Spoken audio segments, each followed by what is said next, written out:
this is Camelia. I'm here visiting Kayvan Mehrbakhsh from K&M Commercial. Good to Great see you. to see you. Good to see you. Congratulations on your new office. Thank you. Thank you. It's good to be here. It's a beautiful office full of beautiful, sunshiny paintings, and it's a good place for business. Well, thank you. Thank you. Very nice. All the painting belong to my aunt, Ati Vakili. I have been collecting her art for years and years, and if I have any walls anywhere, that's where her paintings are going to go. She's a great artist who went to school in Italy, so we collect her art, so it's wonderful. Very highly appreciate it. Yes. So I just wanted to ask you some questions today. Sure. I know we're between meetings. I wanted to introduce you to some of our clients. So how long have you been in the commercial real estate business, Kayvan? Well, actually, I started commercial real estate. Actually, I started real estate. I was initially licensed in '99 in North Carolina. Moved, and I was, it was primarily for myself to basically, because I was doing investment properties and I wanted to be my own broker. I was licensed in 1999 and I was licensed in North Carolina, primarily investing for myself.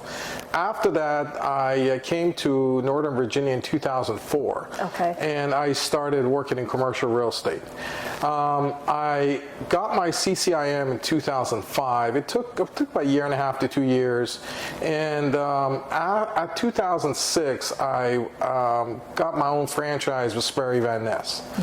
And we were with Sperry Van Ness for many years till 2000, I believe, 17 or 18, and it was SVN back then, and our contract came due, and we basically decided to go on our own, after 10, 12 years of this, and we always were K&M Commercial, and we became a CCIM, and it was a great partnership, and we did a lot of deals. We did it a lot of regionally and some nationally. Kayvan, I have a really good question. This button over here which says CCIM, would you explain to me what that CCIM mean and how important it is to be a CCIM? Well, just like any business, every business has their own designation. Just like if you're a CPA, if you're an accountant, you become CPA, and so forth. With commercial real estate, CCIM is Certified Commercial Investment Member. Wow. And it's an extensive process to get this PIN. It's not just taking some classes and getting it. I got mine in 2005, and what you have to do is there were, I believe it was like 5 classes we had to take. Each one lasted about a week, and it was 8 hours a day, and at the end of the classes you had to go pass an exam. Once you do all of that stuff, then you have to submit a resume. And your resume is basically, you have to show you have done, like, I believe it was like $30 million worth of deals. Wow. And you have to show, with documentation, HUD statement, and then you have to write about it. Okay. How did I do this deal, and how would I use my CCIM skill and so forth. To help you. And so it shows that you know what you're doing. And there are different types of CCIM. Not every CCIM are brokers or realtors or agents. There are some CCIM that work for the government, for insurance companies and so forth, that they handle real estate. Okay. Not everybody that handles real estate have to be a CCIM. So basically, once you get your your resume all squared away and so forth, you basically have to go take another test, which is like a 6-hour test, and it's almost like passing the bar exam. And if you go through all of that, then I know my business partner, Matt Jenkins, just got his CCIM this past October. Wow. And we went to, where did we go? We went to Nashville, Tennessee to get it. I got mine in Scottsdale, Arizona when I went over there. So it's something unique, and it's like being a broker. Some people call it like being a PhD of commercial real estate. So that's what it is. Now, there's other designations too, like SIOR, and there's land designation and so forth. And some people will add that on. Right now, we're in the process of getting our SIOR, and hopefully we should have that soon. That's great. So you're also a broker? I am a broker. I was a broker in North Carolina. Actually, I am a broker in North Carolina, DC, Maryland, Virginia. Well, that's wonderful. Yeah. So what type of commercial properties do you specialize, Kayvan? Well, we actually specialize in investment and some owner-occupied property. The owner-occupied properties that we specialize on has primarily been medical, some industrial that we've done so far. We have done retail sales. We have sold shopping centers. I sold malls. I sold properties all over the country. And every once in a while, we get some unique deals too. And I sold things like marinas. I sold the ones with the boat. With the boats. Okay. Yeah, I sold a couple of marinas actually. I sold shopping malls. I sold one in Milwaukee, Wisconsin, one in Akron, Ohio, and one in Dearborn in Michigan. My goodness. And they all have really long story. I mean, you could write a thesis about each one of those, how it happened. Weirdest deal I ever done, I sold multiple coal mines in Kentucky with their wash plant. And you learn everything. In commercial, you specialize. You know, I have guys that specialize in, for example, let's say Dollar General stores.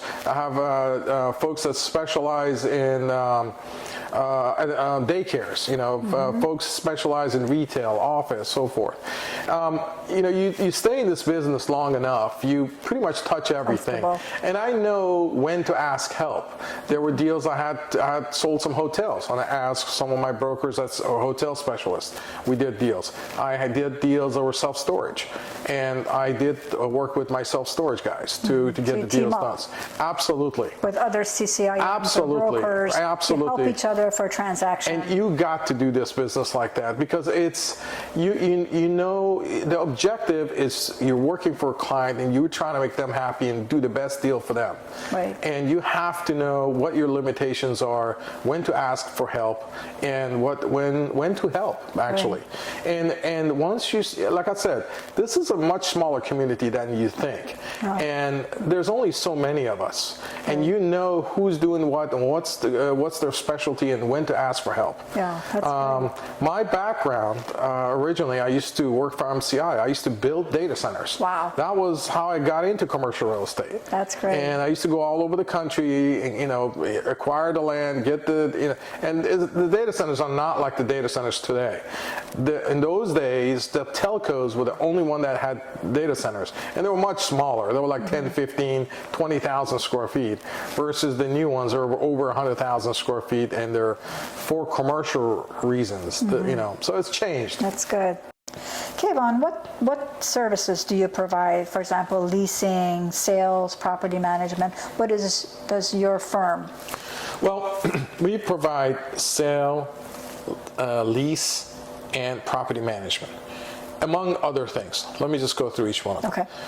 For leasing, basically the client comes to us, let's say they have an office, retail space, it could be a medical space, it could be a sublease that they need to basically put a tenant in there. Okay. And they could either be leaving or there's some additional time left, they need to sublease it, they come to us.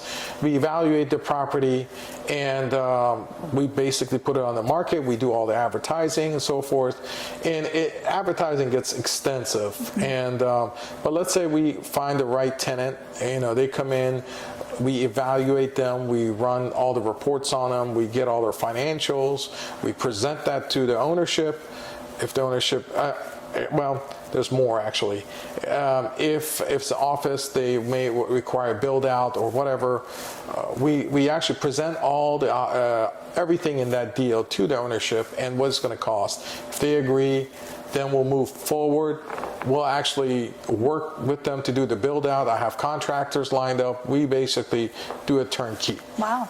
Sale, same thing. You know, we're a problem solver. We come in, evaluate the property. You know, every property, believe it or not, I have to sell it to myself first. So I have to make sure that I believe in it, you know, and what's it going to take. So I have to understand the property.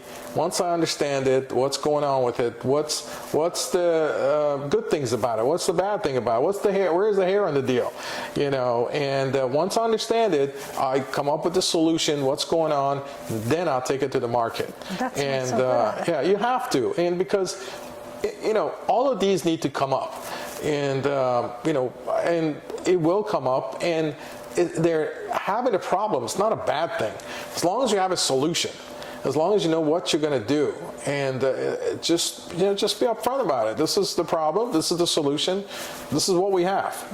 So, only way you're going to be able to sleep at night. So Kayvan, some of these deals, you sound like you do more than just being a broker. What actually happens in these transactions? Well, this is where we start initially with an interview. What's the objective here? Okay. Is it an end user or is it an investor? Okay. End users are pretty straightforward because you know what their objective is. If it's a dentist, they want to come in, you try to figure out the area, then you figure out the zoning, you figure out the access to the property, and are they allowed to do what they're trying to do? And then once we find them the property, you do the cost analysis, trying to figure out the build-out cost and timing and so forth, and you basically put it all together and you present it to the client. Hopefully he likes it, makes a decision, you move forward. Investment, it's a little bit different. Investment, what is the objective of the client? He may come and say, listen, I want a hands-on project or I want a hands-off project. Okay, hands-on. He may come and say it's something simple. Give me something that get me a 7% return, 6.5% return, hands-off project, 15-year lease. So no problem. We've done a lot of those. I sold a lot of Family Dollars, and we were selling those like hotcakes. Lots of them. Yeah. We were selling lots of those. There were 15 years, triple net. They don't have to touch anything. It just basically gives them a return. And then I also, those type of investment, we talk about the exit strategy. That is the most critical thing in real estate, commercial real estate, exit strategy. What happens at the end? Wow. Other type of investment property, it could be a multifamily, as far as we talk about the rents, is there any deferred maintenance, what's happening with the property and so forth. Industrial, which is really hot these days. And office has been a little bit tough because all the vacancy through COVID and so forth. There is a lot of vacancies right now. But they're converting. Well, yes and no. Some of the properties you can convert, some of them you can't. Okay. You have to understand, not every building that was commercial can be converted to residential. Right. The design of the buildings are, residential. You try to have a lot of window line. They're not that deep. So you can have, every room can have a window line, whereas commercial, they make it much deeper. Right. And forget about the plumbing and HVAC and all of that stuff. I'm just trying to get you the window line so every bedroom has a window line. So anyway, so it is doable, but to a point. What is your experience in commercial real estate that it will come to mind as fun work that you work with the clients? What's your preferred? Okay. Is it dental offices? Do you like working with setting up big warehouses or golf courses? I tell you what. Maybe you should ask, what is your best client? What's your best client? Okay. I think the client that truly has a little bit of open mind. I understand every client is trying to get the best deal. And sometimes it can be stressful. Sure. But there are clients that we get that truly want our help. And you truly, give them your best because that's what you want. You try to do that for every client. Right. But there are many clients that, you give them your best advice and, they'll still won't listen to you and they go, But, okay, that's fine. And, but the ones that, you feel like that they really want your help and they listen to you and they'll argue with you. No problem. I have no problem them arguing with me. They want your service. Yes, and I welcome their comments. Right. You know, but work with me. Let's understand. You know, but I'm going to lay it out in front of you. Every client I have, I'm going to lay it out, give it to you 1, 2, 3. What's happening? These are the comps. These are what's happening in the market Live. today. Yeah, live. And this is what we're seeing. If you're seeing something else, or if you have tolerance for a higher risk and so forth, then we need to you know put that in the variable. That's good. Okay. So how is the market today? What does it look like going on with the market today, Kayvan? Well, I don't know if you've been following the market past week. It's been down. Yes. And you know, everything that they talked about with inflation and so forth, past year or so forth, inflation going up, they keep raising their rates. How does that affect us? Okay. So what's happening is the last quarter, the unemployment's been high. And basically the market's reacting to all of that. The Fed's talking about potentially lowering the rates coming September. I don't see much happening till the election is done, and for next year we'll just have to see what happens. But what's happening, because of that, money shifts around. So as the market drops, you know, all the investors pull their money out of the stocks. Suddenly they come back and say, hey, we're looking for investment opportunities. Yeah. You know, that's when they come to us. And being in this market long enough, you start seeing cycles. You start seeing, I remember about a while back, years ago, when they had the Arab uprising. Right. You know, suddenly we start seeing a lot of money come from Egypt, and everybody wanted to buy a gas station. Right. And we sold a few gas stations then, you know, and so opportunities is like a cycle. You just got to go with it, you know. So office investment was, nobody would touch it a couple months ago. Right. So right now it's a value add. And if you know, they're not making any more offices. Right. So we're going to get to a point, maybe not now, but maybe a couple of years from now, it's going to be a shortage of office, because they haven't been, because if you start a project today, you know, by the time, you know, you can hand the key over to them, it's like 2 to 3 years. So none of those projects are starting. So, and offices are filling, I mean, you know, they're going to get rid of so much of this. But you can't just, everybody just work from home. That just doesn't function. Government is asking people to come in. Yes, they are. A lot of companies are asking their employees to come back to work. Because it's teamwork. Right. There's synergy. There's energy when you're together. Yeah. And that's... And there's always opportunities. I mean, there's still new businesses opening up. There's, some goes away, different contracts coming in, government contracts. We have a building right now that has a skiff in it, and I get 3 calls per day about it. Wow. And, you know, there's still need for that. So are you saying most of your investors are going to take their funds from the stock market and start investing? Short term, yes. Short term, yes. Stability. As long as the market's going down, they're going to do this. Yes. Because there's opportunities. Stock market is fluctuating. And there's always opportunity. Yes. You just have to look for the right Have the right deal. broker to find you the right business. That's right. That's right. And this is what we do. This is what we do, and we work with the client and make sure we give them exactly what they're looking for. And it takes time. Yeah. They have to be patient, you know, and we'll get it done. So your clients will contact you, for example, as a buyer.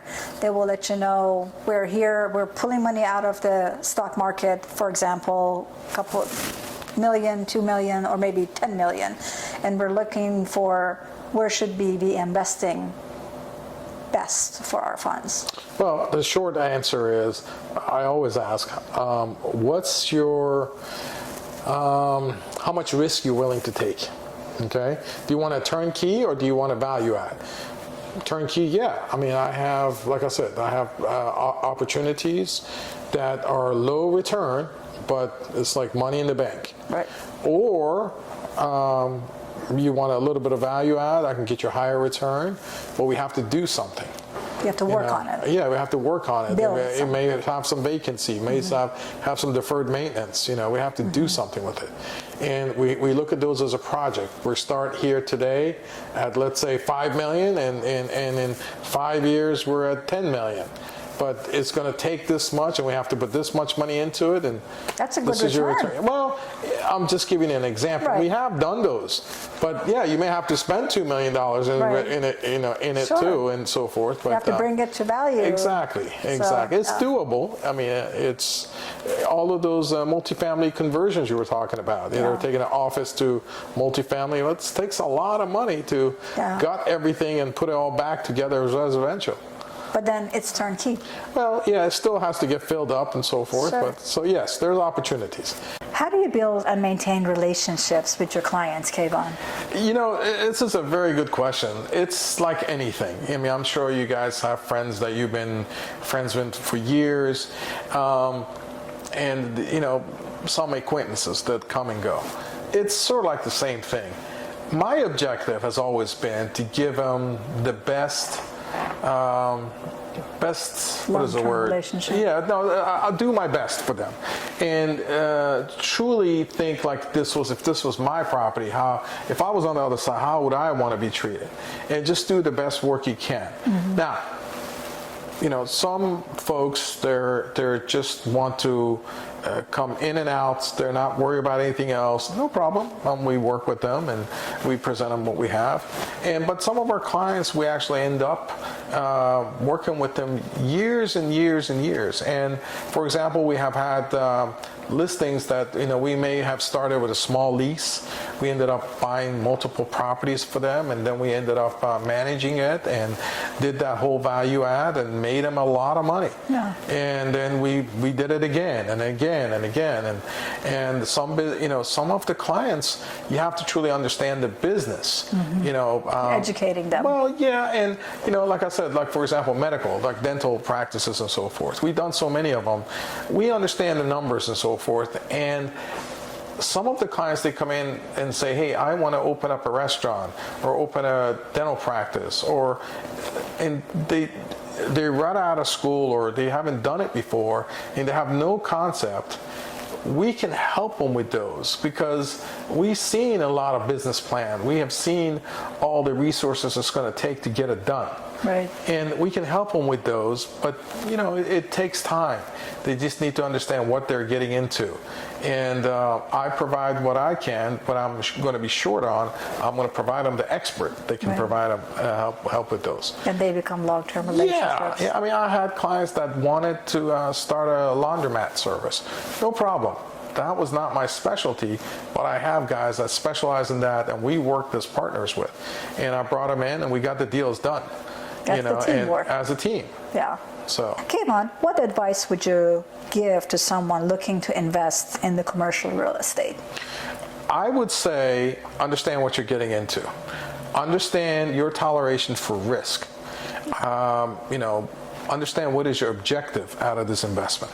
Okay, if you're looking for cash flow or you're looking for network growth, sometimes they go hand in hand, but just understand what you're getting into. And it's my job to give you all the options, but make a decision. We'll go one way or another. You're never going to get everything. Right. But let's just, it's a business. Yeah, just understand what you're getting into, and there's no 100% guarantee for anything. But it's with any business. You take a risk, you do the opportunity, you look at the opportunity, you look at the end result, and you move forward. Yeah. And don't overbet what you have. Don't put everything in here. Just make sure if you're investing, you're able to sleep at night. And this is not gambling. No. This is investing. This is a good time to invest. Yes. But what's going on with the stock market? Exactly. This is a great time to invest. Yeah. Can you share some examples of significant transactions you've handled? The coal mine, of course. You said something about the coal mine. What was the dishwasher? No. I said the wash plant. Wash plant. Wash plant. Okay. And this is some things you learn once you start doing this. And it's a long story, but I had a a group of investors coming from China, and it actually required me going to China. I went there 3 times to meet with them. This deal took about a year and a half to get done. And they came down. We went there. We went to the property. It was significant. Okay. And this was not a $200,000 deal. No. Even though you do $200,000, you do multi-million dollars. And much smaller and bigger, but the deals are all unique. And this transaction, it was back in 2011 timeframe, and there were a lot of Chinese money coming here looking for opportunities, and we worked on this deal because of a long story, but we had to go to China because we were part of a trade show, and I knew of all of these deals, and I brought them, and they decided to go with this. But you learn a lot. I did not know that you actually wash the coal, but that's the purpose of the wash plant. It separates the coal from the rocks. Yeah. And you learn all of this as you go forward. Yeah. But anyway. Coal mine. Who would have thought about coal? And your malls across the U.S. Yep. And those were also EB-5 programs that we did. That was, money that came from overseas, and then we broke it up and sold it in pieces, and it was really a good deal because it was a win-win for everybody. The seller was happy because they got their money. The buyer was very happy because they quadrupled their money because they sold it in pieces. The city was happy because they sold a dead mall, and the EB-5 program, they had to create 10 jobs per section. So we took a 160 unit mall, and 1,600 jobs basically they created. And this was just one example, but that's what you're trying to do. That's what you're looking for, opportunities. So Kayvan, how do you utilize data to understand the financial scope and valuation of your clients? The client or the property? Or both? Both. Okay. So, being a CCIM, data is everything. Commercial numbers, data is everything, especially if it's an investment property and so forth. Now, you have to read the numbers very carefully, because the old saying, trash in, trash out. That's right. We use different tools. Argus is a tool that we use. We have certain CCIM spreadsheets, and we actually have some of our own spreadsheets that we use to analyze the property. And some of it, it's quick and dirty. What's the cap rate? What's the return on investment and so forth? Acronyms. Yes, you can do that. I can do those in my head. But basically, when you do the full analysis, let's just say it's a shopping center, and you have multiple tenants, and you have to show a rent roll, what came in, what came out, their triple nets that you were collecting, what expenses, what percentage of their property they actually occupied, and all the expenses. You better make sure those numbers are correct. Rarely because everybody likes to show the best picture. Right. And very few times, that's why I'm saying you have to really understand. I've seen deals that they forgot to put their property management fees in there, or their expenses, not everything was in there. Any capital investment that they did, that was not in there. There's not, like I said, there's nothing wrong with this data. You just have to really understand the real picture. And once you understand it, and this is where it comes to, I was telling you I have to sell it to myself. I understand it, it makes sense to me, then I can show it to the client, it makes sense to them. Then you could truly understand if this is a good deal, bad deal, or this is a value-added deal, or there's potentials here. There's nothing wrong with it. It's just you just have to understand it. Do you make presentations on the computer so they can sit there and chat with you and look at things? Absolutely. Actually, we actually have spreadsheets that we bring up, and we show to them live how the numbers change and what is their return on investment and what happens. How exciting. We do the lease versus buy analysis. We do all of those analysis, and it's important. It's important because you need to understand how you're getting in and how you're getting out. And this is what you're expecting for the life of this project. And what's the worst that's going to happen, and you better be ready for that, and what's the best that's going to happen, and it'll be something in the middle. So you'll know exactly what you're getting into. Commercial real estate is complicated, but Kayvan has make it easy to understand. Well, I don't know, but we try to. Kayvan, how do you keep your clients informed throughout the transaction process? Well, that's a double-edged sword. Because you can. Some clients want to be informed all the time. They want to hear from you every 5 minutes. Some of them don't want to hear from you at all till the thing is done. I try to. You kind of feel that out, see what they want and so forth. But initially, I guess I try to just talk about it, have a conversation with them, tell them what's going on. We do provide reports for our property management. We provide monthly reports and so forth. Even for our listings, we provide reports that how much traffic's been coming in, where has it been coming in, what's the status, and so forth. And so we provide all of those documentation. But I personally prefer to pick up the phone and talk to them. A lot of people do emails. I'm still old school. I need to, because I want it to be a two-way conversation, not just one way, because they're going to have questions, and I want to answer the questions. So it depends on the client how they want to communicate with you, how detailed they would like to be. So you gear for their needs. Right. That's great. Can you share more about your experiences in the real estate industry? Sure.